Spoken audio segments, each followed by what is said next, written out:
ThinkTech Hawaii. Civil engagement lives here.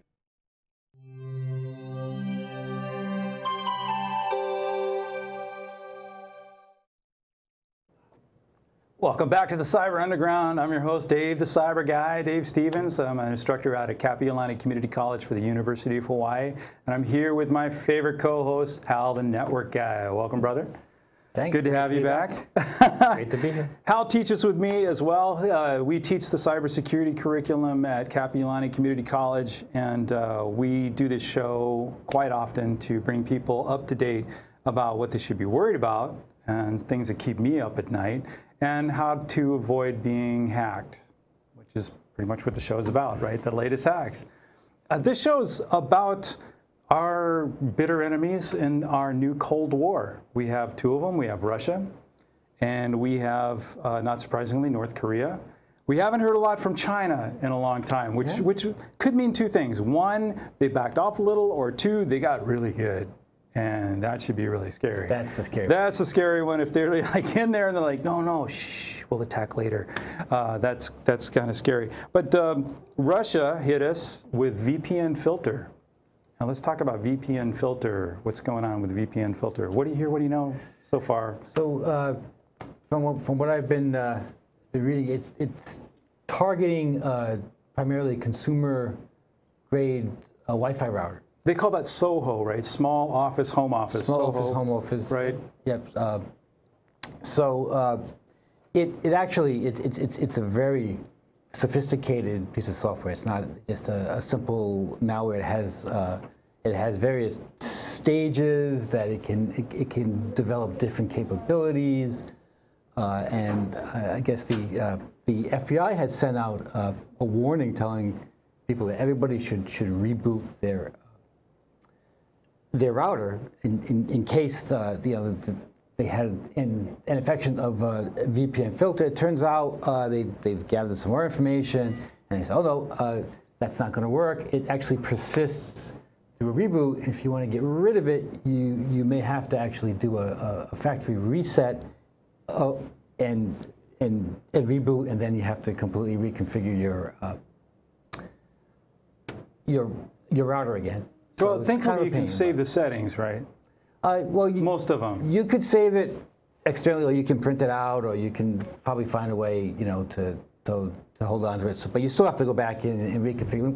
Once you go to factory reset, then everything goes back to default, and you have to go back in and enter whatever IP addresses, whatever special configurations that you had. But so this initial stage. This initial infection, I guess, is just the back door that lets everything else come in.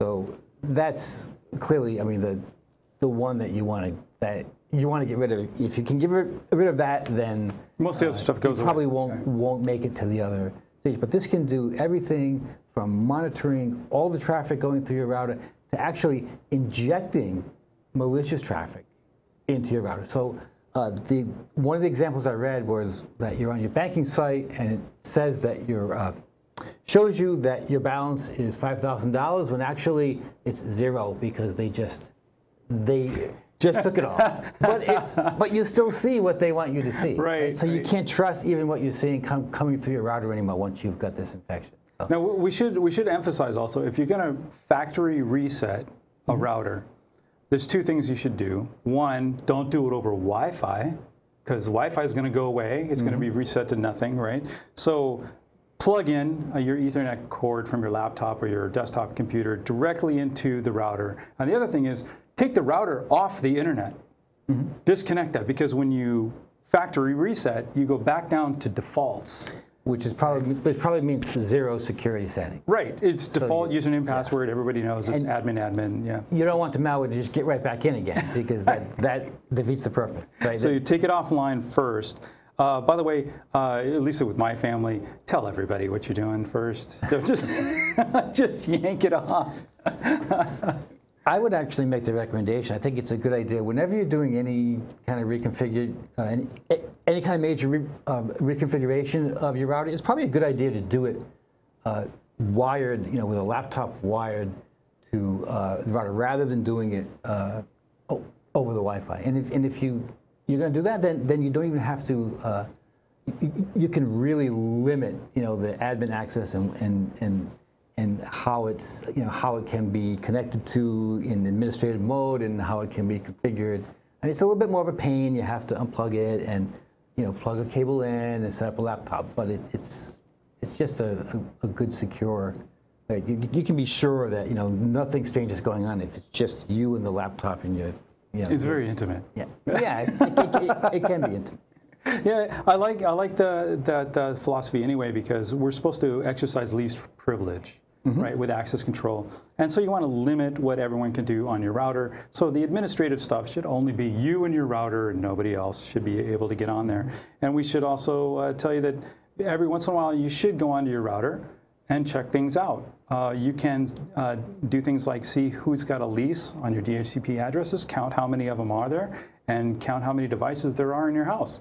If you've got more IP addresses in there than there are devices in your house, guess what? Somebody else is on your network, and you need to get them the heck off. You can also, what I also recommend, and maybe I get your advice on this, is, and this is a pain in the butt, go get the MAC address, the electronic code, the hexadecimal code for each unique device in your house, and whitelist that in your on your router, so that's a whitelist. And only those devices are supposed to be able to connect.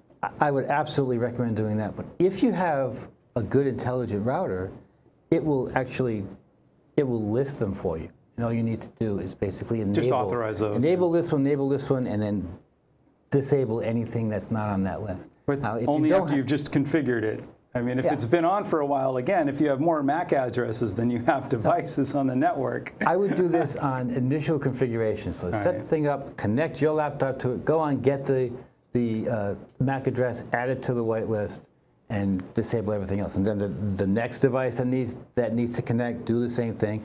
So it's a little bit of a pain for the, because you may have several devices that need to connect. But once you've got all of the Wi-Fi devices that regularly connect to your network in there, then you don't have to do that. Again, it's not something you have to keep updating or anything. Now, a lot of people have guests that come over to the house and they want to use the Wi-Fi network, and they're apprehensive about handing out the Wi-Fi password. But most routers now come with a guest network. Yeah. It's a separate Wi-Fi network. It's kind of a VLAN or virtual local area network, right? Where it's logically separated, and the two can't touch each other. So if you have devices on your regular Wi-Fi, people on the guest Wi-Fi, those devices can't see each other. Exactly. So it's a safe way to do it, and you can have different password to that network. Different passwords, different configurations, different MAC address whitelists. I mean, you can pretty much have a complete virtual network. That's a lot of work. It can be, but it's worth it. It's worth it. Yeah. If you're going to get infected with something like this, that could be a real major problem for you. You'd probably be happy that you spent a few minutes setting up some of these more advanced configurations on your router. I would think so, and what I get from most people, just regular, ordinary people, most of them say, well, nobody really wants me. I have no value. And I would counter with, yes, you do have value. There's a couple things that you do have value. If I'm casting a wide net and I have a very large piece of malware that can do quite a bit, every little dollar is going to help beef up my bank account. Also, I can use you as a proxy to attack somebody else. As a jump-off point. Right. So if they try to trace me back, they trace it back to your router and some other poor person's router and some other poor guy's router, and you never get back to the actual perpetrator who's, right. As you said, sitting in Russia somewhere. So forensically, it's hard to find the actual person. Also, you could be used as a bot. Like someone could zombify your system and use it as an attack vector to Amazon.com, and you get 50,000 routers at the same time, or 1 million routers all going to browse Amazon.com at the same time. You could essentially take it offline for a couple of days. And that brings us full circle, because this VPN filter, one of the capabilities is to take over command and control in these devices that have been compromised, can then be used as part of a botnet to attack someone else. So you don't want to become part of that. So this is actually worth it, because when you're a botnet, you might not know, except that your internet slows down to a crawl, and your computer seems to be very slow, and nothing's reacting very well, and nothing's behaving the right way, and it's a little inconvenient for you, but whoever's being attacked is down. So they're losing probably, essentially millions of dollars, and that's usually malicious or someone's being blackmailed. There was a couple of kids doing that for blackmail. Yeah, you could pay them a couple of grand, and they wouldn't do a DDoS attack on you. Thankfully, they got arrested. I haven't heard if they're prosecuted yet. I hope so. Got to set an example. So that's something you got to do to the router. Now, the router, usually to do a factory reset, I tell people on the back, there's usually that little pinhole, and you stick a paperclip piece in the pinhole. While it's powered on, hold it down for about 30 seconds, usually, yeah. And then release it and power off the device. And here's the important part. Most people just unplug it and plug it back in. You should wait. You need to wait. So inside there's capacitors. They're electrolytic material that carry a charge for several seconds, right? Sometimes 30 seconds or a minute. And you need to bleed that off. So all the active memory is gone. Then plug your device back in. And it's just like you get out of the box, right?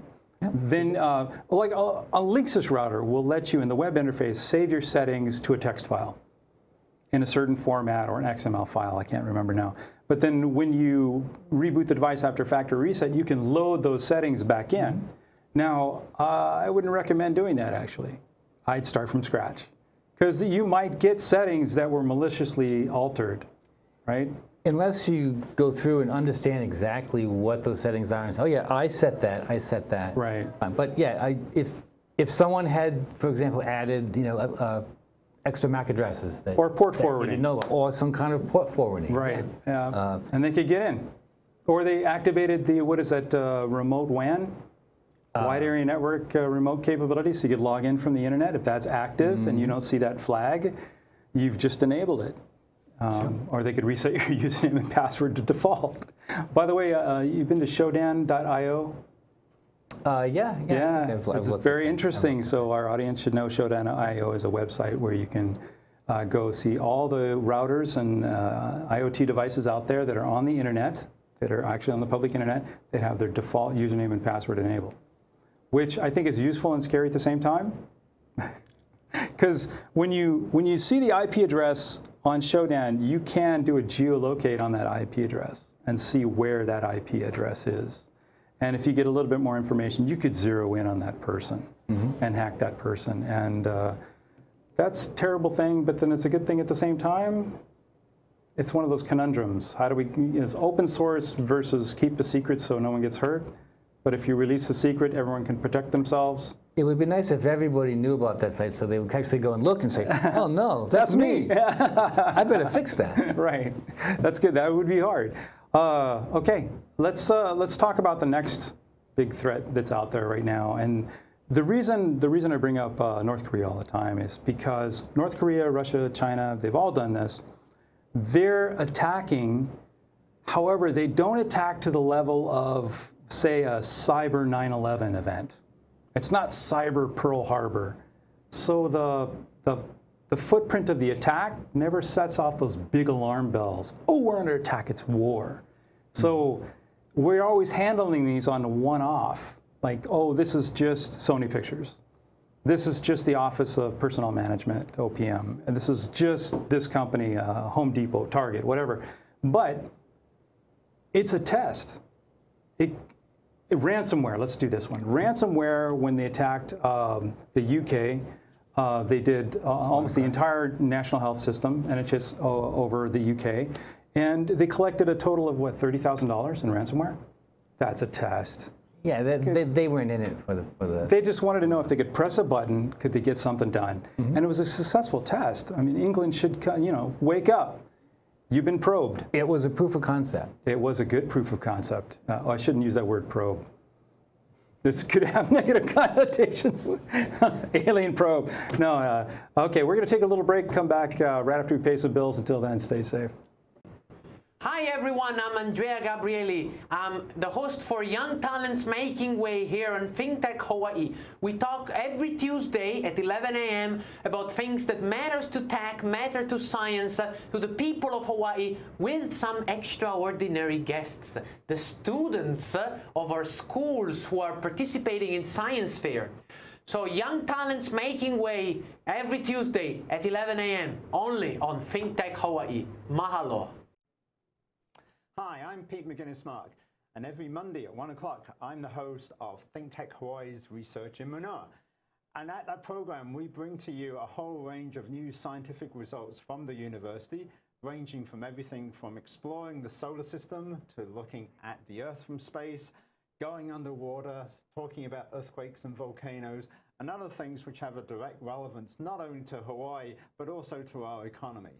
So please try and join me 1 o'clock on a Monday afternoon for ThinkTech Hawaii's Research in Manoa, and see you then. Welcome back to the Cyber Underground. I'm Dave the Cyber Guy here with Hal the Network Guy. Welcome back. Let's talk about how a civilization dies, not with a bang, but with a whisper. And this is definitely how it's going to happen. You know, I used to think that World War III was going to be a huge cyber attack. Then it was going to be some kind of EMP blast where we lose all our electronics, and then it's down to sticks, guns, and knives. You know, conventional warfare. I'm beyond that now. I think that the whole take over the Ukraine by Russia, the Crimea, I think that that's the way we can lose countries now. Somebody wants it, they engineer a way to sway the public to think that's an okay thing, and then they just start attacking little stuff. Never enough to set off the alarm bells to say, we're in a full-scale war, so no one's ever thinking, call out the troops, until it's too late. Just bit by bit. Bit by bit, it's how do you eat an elephant? You know, and you know, I compare the Crimea takeover to Sudetenland in 1938. For those of our audience members out here that don't know history, please go read a book. Anyway, same thing. Germany took back the Sudetenland, and then the Prime Minister of UK said, "Oh, it's okay, just stop there." And then in 1939, well, World War II, Hitler takes over Poland, Now it's rocks into all the other countries and takes France. But I don't want that to happen to the United States. And it seems like we're ready for the big attack. You know, we're ready for the big stuff. EMP blasts, nuclear missiles, land troops landing on the mainland, naval attacks and satellite attacks and bombs. But this little stuff where someone can sneak in and turn off the water. Like, how long can a city last without water? Not a long time, right? So when these little attacks come up, it's a big thing to me. And we have a new North Korea attack. And North Korea, according to the DHS, they call them Hidden Cobra, because they have to nickname everything. And it has to be a cool name. It has to be a cool one, yeah. There's no hidden tulip. Yeah, my code name is Dave. It's Dave. So they have a new one called Typeframe. Now they had an evil one called Bankshot a little while ago, if you remember this one, and it was aptly named. Bankshot was a proxy service. They'd install it in your network. It would not do anything to your network. It would not damage anything. It wasn't malicious. It would just sit there and be a relay for messages that they wanted to send and receive. So you couldn't track their other activities. And it was kind of hard to find, actually. You had to had a signature. You had to go hunt for it. You had to do deep scans in your network. Now they have this one called Typeframe.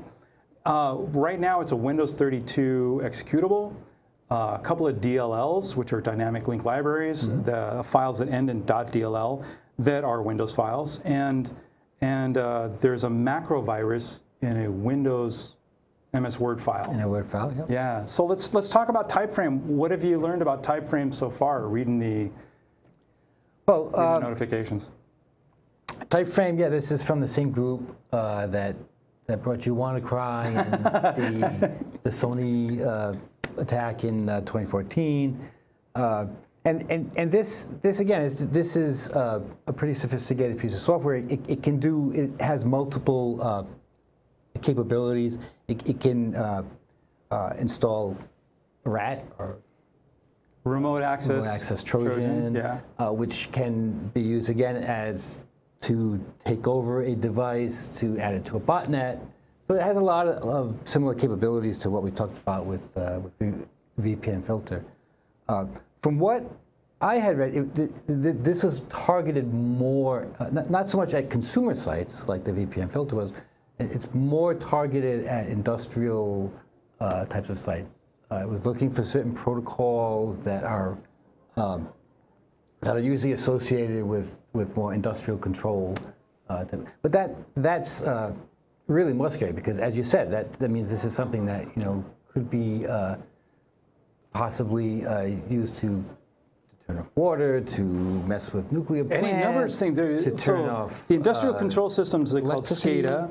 System control and data acquisition modules. They're the human interface between us and very primitive machines like valves that open and close, heat sensors that will tell you when something's too hot, the speed of a motor. So Stuxnet was one of these viruses. Stuxnet, yeah. We went in us in Israel, we created a virus to go into the nuclear reactors in Iran and spin them up so fast that the motors melted. Because they're stepper motors, and the more steps per second you program into them, the faster they rotate.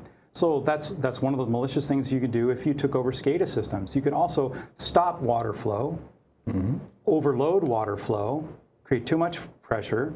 You could do the same to natural gas, which could create havoc. Yes, you could absolutely. do all kinds of evil stuff with electricity, because electricity, if there's a one-off anywhere in that circuit, you're going to get some bad reactions, right? So one of those things, the electricity one, I'd like to talk about for a second, because this is a kind of a concern to me.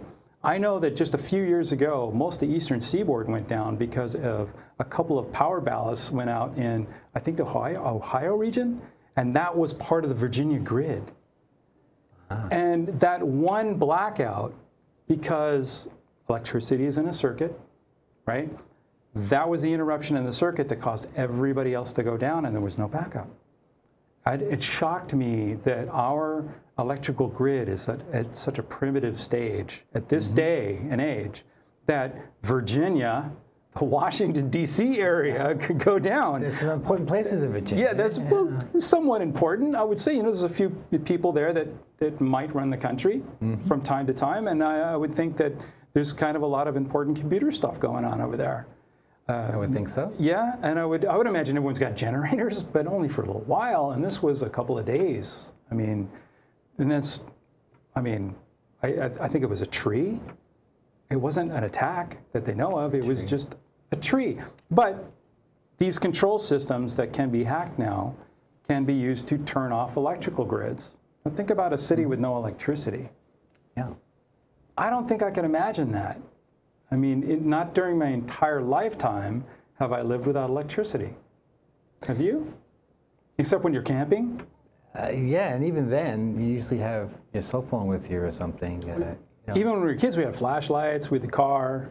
I mean, I experienced like a 13-hour blackout here on Oahu shortly after I moved out here. Oh, the 06 quake. And it was pretty eye-opening. I mean, there was no cell phone service. There were no elevators to get up to my 36th floor condo. There were no electric pumps to pump the water up so that I could have water for the toilet and the shower. Yeah. It was quite eye-opening as to how fragile some of these things are. People don't realize that. Yeah, you're in a high-rise building and you don't have electricity. You got no water, and out here, no AC. Yep. Open the windows and pray for a wind. Yeah, and it gets pretty miserable sometimes. That could be a big imposition, right? And also, if you turn off the water, I would imagine a civilization would just fall apart immediately. Within a day, if people are fighting over water. Well, people could probably survive a few days without food, but how long can you survive without water? It's 3 to 7 days without actually having a drink of water. And out here, even worse because it's humid and we sweat, so we would last even less time. It's not a very long period of time. Whereas with food, I think the maximum you can go is almost 90 days without food. But who said it? Che Guevara said, every society is only 9 meals away from a revolution. I believe that was his quote, and I totally believe it. I mean, you take away food for 3 days, and People are going to get pretty unhappy. they're going to get pretty unhappy. I guess the counter to that is if you took away all the water, they're not really going to be fighting much after a couple of days because they can't. They're going to drop like flies. So well, I guess there's good news on that front. That's morbid. Okay, let's get away from that. So what can you do to protect yourself? I got a list of stuff we're going to go over here. This is kind of common sense stuff, right? So when you're going over your home network or your business network, these are kind of things you should do anyway. To protect against any type of malware. Right. So let's just talk about antivirus, which it's not just antivirus anymore, right? What should I be installing to protect myself now? Antivirus, but with firewall and with web protection, and I mean, a real robust antivirus that looks for more than just file signatures somewhere on your hard drive.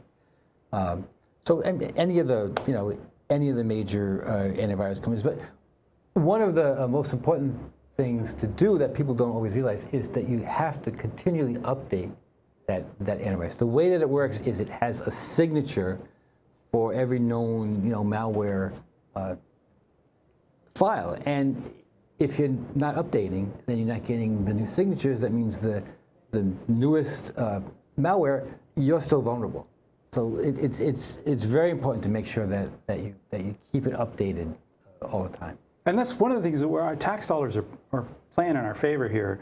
NSA, DHS, FBI, they're all collecting the signatures from these malware. You can sign up for US-CERT, the Computer Emergency Readiness Team for the United States, and they give you emails and send you all these alerts and signatures. NSA has this, InfraGard with the FBI and Consumer Affairs has this. This is our tax dollars at work. We have 1 minute left. We're not going to be able to get through this. Okay, so we update your viruses, your virus signatures, update your system. So the software, update Windows, software, Mac, the firmware, software, right? And use strong passwords. Yes, that's key. Strong passwords. Eliminate any unnecessary services, things that you don't need. Or software you didn't want to install. Don't install that stuff. Oh, and if you have multiple users on your system, limit what they can do.